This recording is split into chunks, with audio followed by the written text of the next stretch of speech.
Mheshimiwa Dr. Mwigulu Lameck Nchemba, tunakupongeza.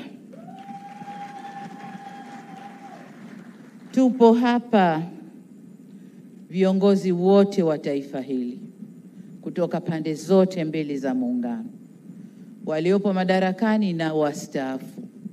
Wote tumekuja kukushuhudia ukilibeba jukumu kubwa la kuwa kiongozi wa shughuli za serikali, la kuwa waziri mkuu wa Jamhuri ya Muungano wa Tanzania. Dr. Mwigulu, uteuzi wako umepitia ushindani mkubwa, na katika vigezo kadhaa umeibuka kuwa na sifa nyingi kidogo kuliko wengine ulioshindana nao. Na vigezo vyote vilivyopimwa, tumepima maeneo mbalimbali ya kuitumikia nchi hii, ya kulitumikia taifa hili. Kubwa zaidi ni wa kutumikia wananchi wa Jamhuri ya Muungano wa Tanzania. Narudia, wa Jamhuri ya Muungano wa Tanzania.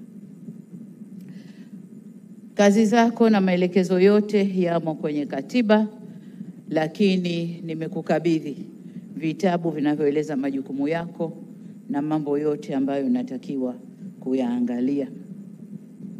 Umepokea kijiti kutoka kwa Waziri Mkuu mstaafu ndugu yetu Mheshimiwa Kassim Majaliwa, ambaye amefanya kazi nzuri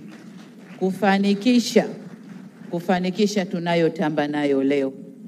Tukitamba na ujenzi wa mashule, tukitamba na vituo vya afya, mahospitali ya kanda ya rufaa, kila tunachotamba nacho leo, yeye alikuwa nyuma yangu kuhakikisha yanakwenda vizuri.